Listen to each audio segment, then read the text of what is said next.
என் அன்பு தமிழ் சொந்தங்களை யூடியூப் சேனலுக்கு வரவேற்கிறேன். தமிழ்நாட்டில் இருக்கக்கூடிய மகளிர் சுய உதவி குழு கடன்களும் தள்ளுபடி செய்ய போறதா புதிய அறிவிப்பு வந்திருக்கு. என்ன சொல்ல போனால் தமிழ்நாடு மக்கள்ல பெண்களுக்காகவே அவங்களுடைய சுய வாழ்க்கையில நல்ல ஒரு வெளிச்சமான ஒரு வாழ்க்கை கிடைக்கணும்னா சுய உதவி குழுக்கள் மூலமாக மகளிருக்கு நிறைய அரசு உதவி பண்ணிக்கிட்டு இருக்கு. எல்லா அரசுமே கொடுத்துக்கிட்டு தான் இருந்தாங்க. அஇஅதிமுக சரி, திமுக சரி, கலைஞர் பேரில் சரி. இப்போ இருக்கக்கூடிய சூழ்நிலையில மகளிருக்கு இந்த வரக்கூடிய 2026 தேர்தலில் தள்ளுபடி கிடைக்குமா?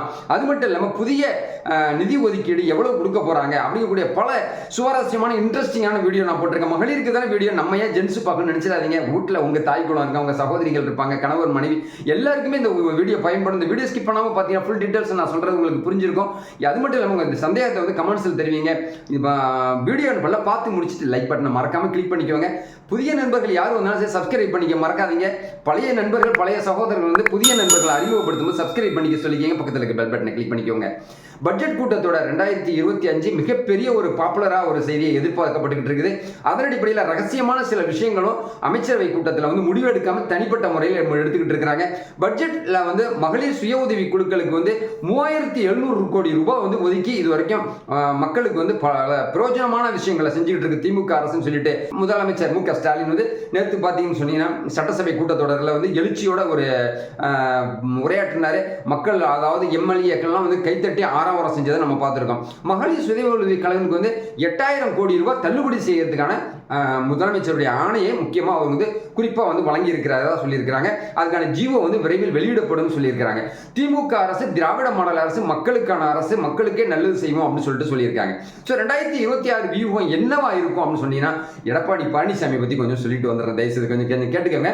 இபிஎஸ் ஏற்கனவே ஒரு செய்தியை சொல்லியிருந்தார். திமுக அரசுடைய போட்டு தோல்வி அடைஞ்ச உடனே எடப்பாடி பழனிசாமி பாஜகவோட கடைசியில் கூட்டணி கிடையாது, கூட்டணி நாங்கள் வைக்கிற மாதிரி இருந்ததுன்னா அந்த பொதுச் செயலாளர் பதவியை விட்டு நான் ராஜினாமா பண்ணிடுறேன் அப்படின்னு சொன்னார். இப்போ கொஞ்சம் நிர்பந்தம் ஏற்படுற சூழ்நிலையில் அவங்களுக்கு பணத்தட்டுப்பாடு பிரச்சனைகள் இருக்கிறதுனால கூட்டணி வலுவான கூட்டணி யாருமே இல்லை.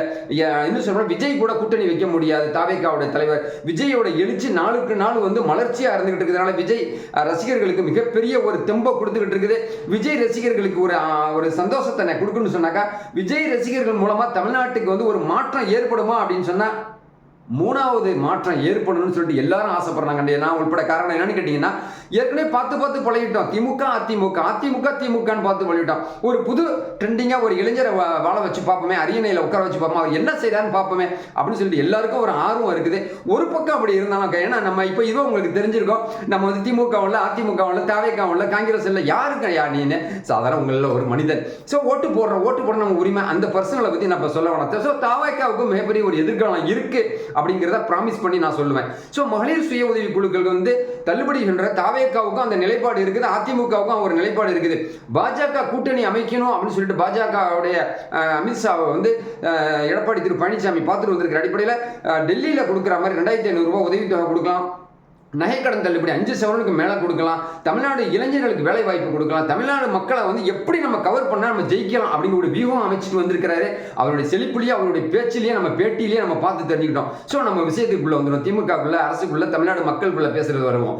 இபிஎஸ் உள்துறை அமைச்சர் பார்த்து மாலையை அறிவிச்சு சில விஷயங்களை ஒரு 15 நிமிஷம் பேசிட்டு வந்த அடிப்படையில் தமிழ்நாட்டில் ஒரு மாற்றம் இருக்குன்னு சொல்லிட்டு தமிழ்நாடு மக்கள் நினைக்கிறாங்க. அடிப்படையில் டெல்லியை போல 2500 ரூபாய் கொடுக்கலாம் அப்படின்னு சொல்லிட்டு எடப்பாடி திரு பழனிசாமி விரைவில் அறிவிக்க போறதாகவும் சொல்லியிருக்கிற அடிப்படையில் புதிய மகளிர் சுய உதவி குழுக்களுக்கு கடன் தள்ளுபடி கொடுக்கணும் அப்படின்னு சொல்லிட்டு தமிழ்நாடு முதலமைச்சர் ஒரு அறிவிப்பும் கொடுத்திருக்காங்க. அது மட்டும் இல்லாம புதிய மகளிர் அதாவது சுய உதவி குழுக்களை அதிகமா பணத்தை கொடுக்கணும்னு சொல்லிட்டு கூட்டுறவு வங்கிகளுக்கும் பொதுத்துறை வங்கிகளுக்கும் ஒரு ஆணை அனுப்பியிருக்காங்க. தமிழ்நாடு கவர்மெண்ட் மூலமா புதிய சுய உதவி குழுக்கள் தொடங்கணும்னு சொல்லிட்டு ஆர்வமா இருக்கக்கூடிய குடும்ப தலைவிகளே, இல்லத்தரசிகளே உடனடியாக அந்த பலனை நீங்க பெறணும். காரணம் என்னன்னு கேட்டீங்கன்னா இந்த ஒரு வருஷம் பீரியட்ல நீங்க எவ்வளவு செம்மையா நீங்க நடத்திக்கிட்டு இருக்கீங்களோ, குடும்ப அதாவது மகளிர் தலைவி எவ்வளவு அருமையா நீங்க நடத்திக்கிட்டு இருக்கீங்களோ, கரெக்டா தவணையை கட்டிக்கிட்டு இருக்கீங்களோ, உங்களுக்கு எல்லாம் 2026 தள்ளுபடி பண்ணக்கூடிய ஒரு வாய்ப்பு இருக்கிறதா ஒரு அழுத்தம் திருத்தமான ஒரு செய்திகள் கிடைச்சிருக்கிற அடிப்படையில் என் தாய் குலங்களுக்காக, தமிழக சகோதர சகோதரிகளுக்காக இந்த வீடியோ நான் போட்டிருக்கேன். நண்பர்களே, மகளிர் சுய உதவி குழுக்கான 8000 கோடி ரூபாய் தள்ளுபடி செய்யறதுக்கான ஒரு ஜிஓவையும் அறிவிப்பு கொடுத்திருக்கிறாங்க தமிழ்நாடு அரசுங்கிற ஒரு மகிழ்ச்சியான செய்தியை தமிழ்நாடு தாய் குலங்களுக்கு, தாய்மார்களுக்கு இந்த வீடியோ பதிவு பண்ணியிருக்கேன். இந்த வீடியோ பிடிச்சிருந்தா லைக் பண்ணுங்க, கமெண்ட் பண்ணுங்க, ஷேர் பண்ணுங்க. புதிய நண்பர்கள் யாரும் சப்ஸ்கிரைப் பண்ணி ட்விட்டர் சேனலுடைய நெருங்கிய சொந்தங்களை பக்கத்தில் இருக்கிற பெல் பட்டனை கிளிக் பண்ணிக்கோங்க. நான் நோட்டிபிகேஷன் உடனுக்குடன் கிடைக்கிற நண்பர்களே. புதிய அத்தியாயத்துடன் மீண்டும் உங்களை சந்திக்கிறேன். நன்றி.